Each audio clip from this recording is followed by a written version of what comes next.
ये वो कहानी है जो भी इसे सुनता है उसके रौगटे खड़े हो जाते हैं। अरे इतनी बारिश में कहाँ चल दिए? अरे बस रामू की टप्परी पर जा रहा हूँ। घर पे बैठे बैठे मन अजीब सा हो रहा है। कम से कम आज तो मत जाइए। आज अमावस की रात है। अमावस की रात है। हाँ मुझे मालूम है। तो ये भी याद होगा 30 साल पहले आपके साथ क्या हुआ था। अरे हाँ, हाँ सावित्री, मुझे अच्छे से याद है। मैं बस यही चाह रहा हूँ, गांव से बाहर नहीं जा रहा। नहीं, आज मत जाइए। मेरा जी घबरा रहा है। एक तो अमावस की रात, ऊपर से आपकी तबीयत भी खराब है। अरे सावित्री, तुम भी ना, तुम फिक्र मत करो, 2 घंटे में आ जाऊंगा। ठीक है, जा रहे हैं तो जल्दी आ जाइएगा। अरे सावित्री, तुम भी ना, तुम फिक्र मत करो, 2 घंटे में आ जाऊंगा। रमेश चाचा चाय की टपरी पर जाने के लिए अंदर ही अंदर बेचैन हो रहे थे, लेकिन उनकी पत्नी को बिल्कुल भी पसंद नहीं था कि वो आज की रात कहीं बाहर जाए। फिर भी रमेश चाचा जैसे तैसे अपनी पत्नी को समझाकर चाय की टपरी ओर निकल पड़े, जहां उनके कुछ साथी उनका इंतजार कर रहे थे। भले ही उम्र में वो इनसे छोटे थे, फिर भी रमेश चाचा उन्हीं के साथ उठना बैठना पसंद करते थे। ये वही लोग हैं जो चाचा का काफी देर से इंतजार कर रहे हैं। अरे यार, चाचा कहाँ रह गए? अब तक उनके बिना तो आजकल अकेले बैठने में मज़ा ही नहीं आता। सही कहा महेश। इस समय तक तो चाचा आज जाते हैं, आज पता नहीं कहाँ रह गए। एक काम करते हैं, उनके घर ही चलते हैं। मैं नहीं जा रहा, पिछली बार याद है ना क्या हुआ था? उनकी बीवी कितना गुस्सा कर रही थी। सही कहा भाई, लगता है आज चाचा के बिना ही बैठना पड़ेगा। दोनों रमेश चाचा का इंतजार कर रहे थे। तभी कुछ देर बाद रमेश चाचा आते हुए दिखाई दिए। वो देख, चाचा आ गए। अरे हाँ, ये तो रमेश चाचा है। अरे चाचा, हम दोनों को तो लगा था कि आज आप आओगे ही नहीं। हाँ चाचा, आपके ही बारे में बात चल रही थी अभी। अरे बारिश की वजह से लेट हो गया। कोई नहीं चाचा, आप बैठिए। आप जैसे ही आते हो अलग ही माहौल बन जाता है। रमेश चाचा वहां बैठते हैं और बातों का सिलसिला शुरू हो जाता है। आज किसकी बारी है कहानी सुनाने की? भूल गए चाचा, आज रविवार है। आज कहानी आप सुनाओगे? अच्छा, आज मेरी बारी है क्या? दरअसल आजकल दिमाग काम नहीं कर रहा है। कोई नहीं चाचा, सुनाओ सुनाओ, आज तो अलग ही माहौल है। हाँ हाँ, सुनाता हूँ सुनाता हूँ। चाय की टपरी पर अचानक माहौल शांत हो गया। सभी की नजरें रमेश चाचा पर टिक गई और बारिश की आवाज के बीच उनकी कहानी शुरू होने ही वाली थी। ये कहानी उस समय की है जब मेरी उम्र करीब 20 साल की थी। उस दौर में मुझे चिकन मटन खाना बहुत पसंद था। मेरी माँ दूसरे कमरे में सो रही थी और शाम के करीब 6 बज रहे थे। माँ माँ उठो, मुझे भूख लगी है। क्या हुआ बेटा? माँ, बहुत तेज भूख लगी है। अच्छा रुक, अभी कुछ बनाती हूँ खाने को। अरे माँ, आज मेरा मन सब्जी रोटी खाने का नहीं, आज चिकन बना दो।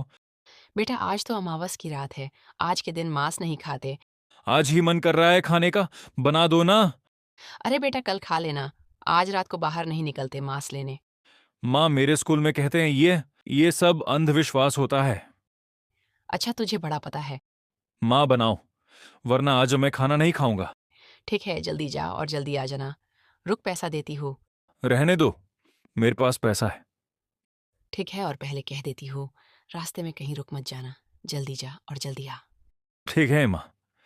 माँ के मानते ही मैं बहुत खुश हो गया और खुशी खुशी निकल पड़ा। लेकिन मुझे क्या पता था कि मेरे साथ कुछ ऐसा होने वाला है।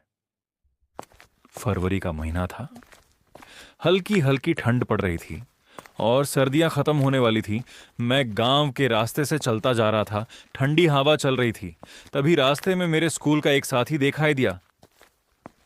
उसे देखकर मैं रुक गया। अरे रमेश, तू कहाँ जा रहा है ये इतने शाम को? अरे कुछ नहीं विवेक यार, बस आज चिकन खाने का मन कर लेने जा रहा हूं।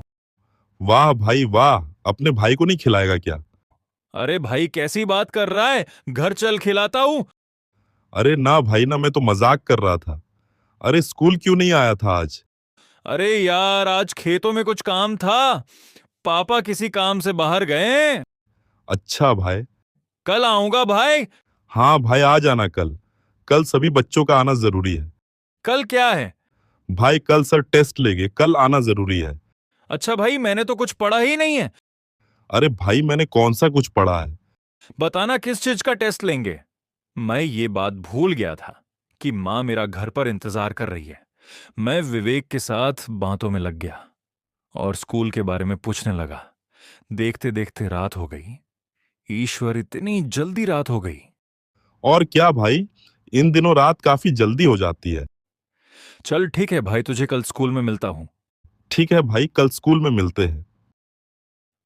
मैं वहां से जल्दी कसाई कि दुकान की ओर निकला। चारों तरफ अंधेरा ही अंधेरा था।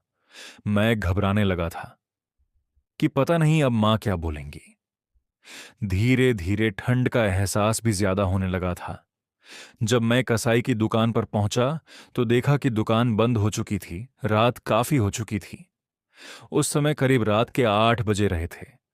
गांव में 8 बजे का मतलब होता है कि रात काफी गहरी हो चुकी है। चारों तरफ अंधेरा ही अंधेरा था और मेरे हाथ में टर्च भी नहीं था। अरे यार, अब तो दुकान भी बंद हो गया। हाँ, अब क्या करूं? मन भी खाने का कर रहा है। एक काम करता हूं, उसके घर चला जाता हूं, पास में ही तो है। मेरे अपने कदम तेज कर दिए, लेकिन गांव के यह अंधेर रास्ते अचानक और भी डरावने लगने लगे। जैसे ही मैं दुकान से दूरी बढ़ाने लगा, मुझे एक आवाज सुनाई दी। मैं उसके घर जाने लगा। मैं कई बार अपने पिताजी के साथ उसके घर आ चुका था जब दुकान बंद रहती थी, लेकिन आज पिताजी साथ नहीं थे और ऊपर से रात का समय था। मैंने हिम्मत करके उसके घर गया। मुझे समझ नहीं आ रहा था कि यह उसी का घर है या नहीं। एक पल के लिए ऐसा लगा कि कहीं यह किसी और का घर तो नहीं। फिर मैंने जैसे तैसे आवाज लगाई।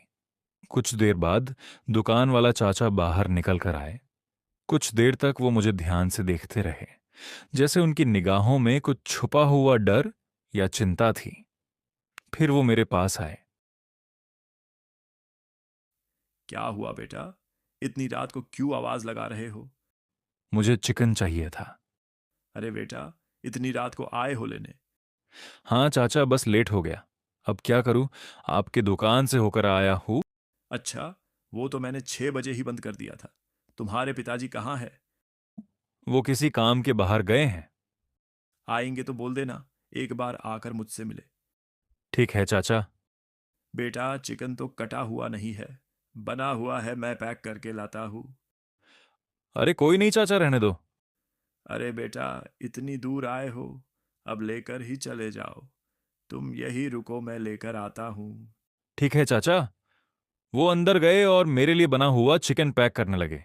वो चाचा मेरे पिताजी के अच्छे दोस्त थे, इसीलिए जब भी उनके घर जाता था तो खिला देते या पैक करके दे देते थे।